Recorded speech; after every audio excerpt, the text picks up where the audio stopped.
toi, tu es chrétien et tu dis que tu ne peux pas épouser une fille qui est musulmane. Pourquoi?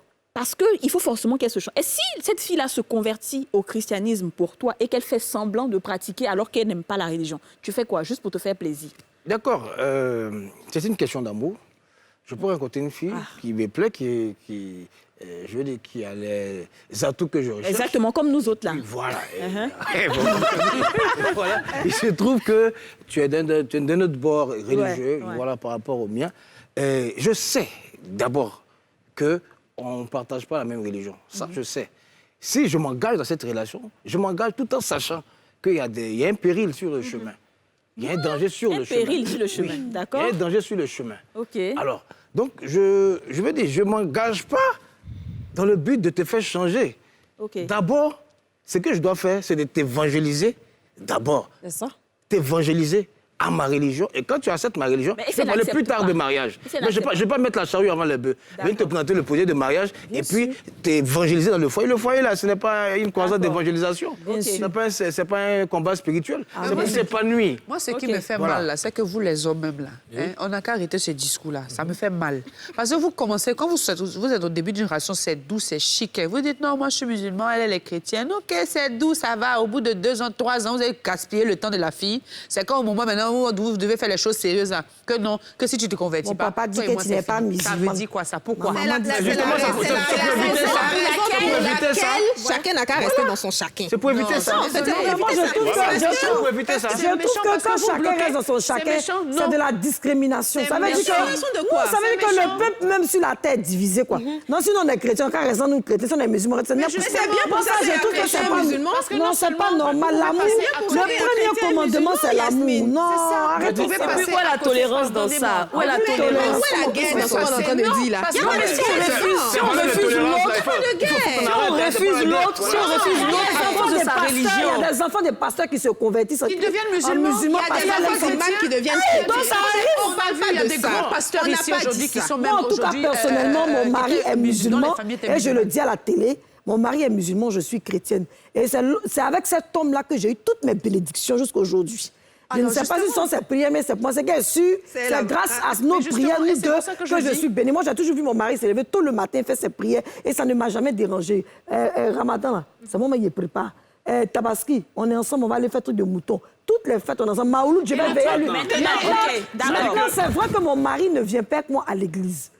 Et je ne vais pas lui dire, viens avec moi à l'église. Mais lui-même, quand je ne peux pas, il dit, mais bébé, tu ne vois pas que ces choses, tu n'as pas encore prié. Il faut prier un peu. Justement. On est dedans, on n'a pas de problème. Parce que le problème, c'est que vous bloquez. Il y a tellement de couples. Il y a tellement de couples qui ont été brisés pour ce problème de religion. Combien de couples sont devenus malheureux? Ils se sont séparés. Et c'était souvent l'amour de leur vie. Mais à cause d'un problème de famille, à cause d'un problème de religion, cet amour-là se disloque. Et ils sont souvent mariés des filles. Moi, je ne suis pas en train de parler de famille. Moi, je parle de conviction personnelle. On va écouter Moi, je ne parle pas de famille, je parle de conviction personnelle, de la foi que tu as par rapport à la religion que tu as, de l'amour que tu as pour ta religion.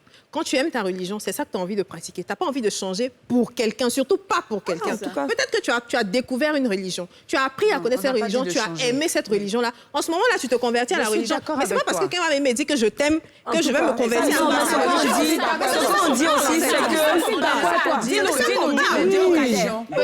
On va laisser Kader parler. Je vais un peu répondre un peu à Aurélie. Voilà, pour dire que des personnes dont vous parlez, qui ont vu leur relation brisée là, c'est parce qu'ils n'ont pas pris le temps dès le début de se parler sincèrement. Parce qu'avant d'accepter nos relations, moi, Kader Fofana, je prends le temps de toi te dire que je suis musulman. Je veux vraiment t'épouser, mais à une seule condition, que vraiment tu sois musulmane. Et j'ai été clair. Voilà. Ça, moi, c'est bien. Dès le début, c'est bien. Voilà, j'ai été clair. Il y en a d'autres là, c'est pas le cas.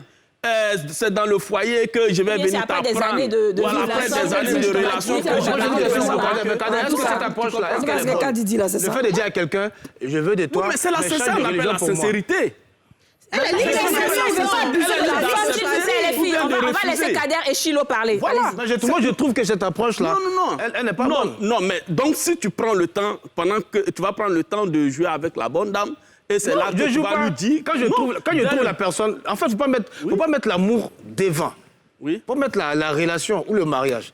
Si tu trouves la personne que tu consens à être avec la personne, tu peux utiliser des stratégies. Dire à la personne que commencer à lui parler de ta religion, par contre. Oui, mais c'est de ça que je parle. Ça fait quoi? Ça fait durer le temps. Oui, mais c'est un projet de vie. Oui, c'est un projet de vie. C'est de ça que je parle. Voilà, c'est pas un truc de 2 mois, 3 mois. C'est un projet de vie. Donc ça doit se bâtir. Je pense qu'en tant qu'un homme, faut pas être pressé. Je pense qu'en tant qu'un homme, tu as pris quand même le temps de fréquenter la bonne dame. Vous avez mis du temps. Tu as pris ton temps pour lui dire « Je suis musulman, je veux que tu sois chrétienne ». Maintenant, si elle refuse, alors, tu n'es pas dans l'obligation de l'envoyer chez toi. Je vous ai entendu tous les deux et en même temps, je vous pose la question. Si on va sur le principe de ce que Kader a dit, tu rencontres une personne au début, tu es franc avec elle, tu lui dis « Change ta religion pour m'épouser. Je veux t'épouser, mais sois musulman. Voilà. » OK, si on prend ça. Oui. Je n'ai pas dit c'est bon, il a dit... Je dis, donc, est-ce que tu seras OK pour que cette personne-là devienne musulmane ou chrétienne? Maintenant, quand tu l'as épousée, c'est-à-dire devant tout le monde, elle est musulmane, elle est chrétienne. Maintenant, dans la maison, là, elle ne se lève pas, elle ne prie pas, elle ne fait pas ramadan, elle ne fait rien. Qu'est-ce que toi, tu vas dire? Mais c'est ce que tu voulais, non, elle est dedans. Non. Qu'est-ce que tu vas dire? C'est qu'elle n'a pas compris réellement le message que j'ai passé. Elle était conditionnée. c'est ça.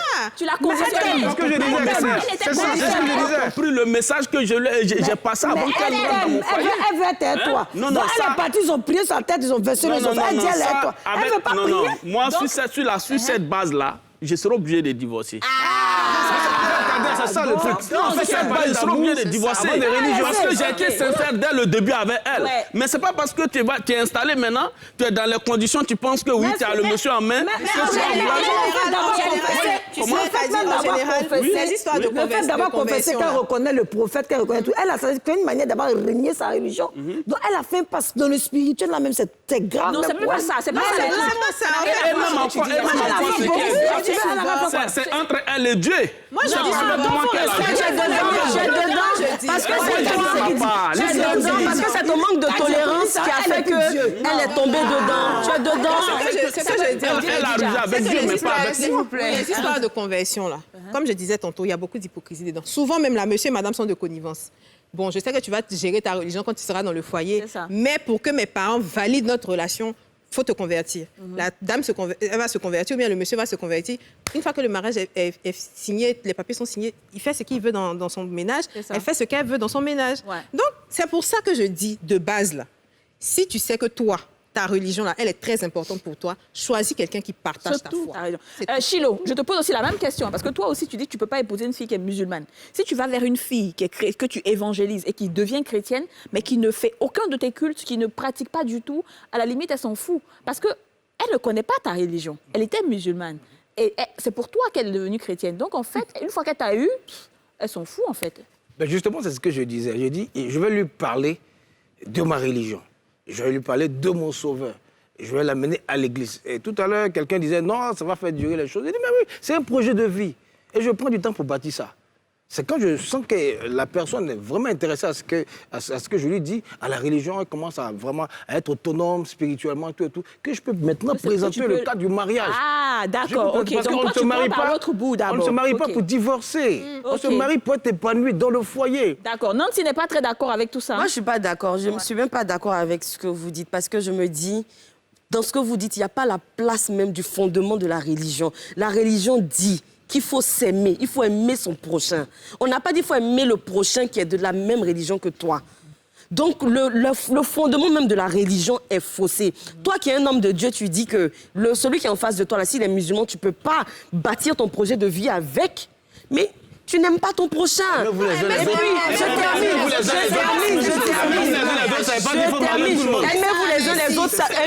Aimez-vous les uns les autres, ça veut dire qu'il y a la tolérance. C'est de me respecter et puis c'est de se dire que si tu es attiré par moi, si tu veux de moi, on se met ensemble et puis on construit notre vie ensemble selon des règles, selon des bases. Parce que même la chrétienne que je vais aller prendre là, elle est de la même raison. Vous pensez qu'il ne va pas avoir par la bande vous. Tout est une question de communication.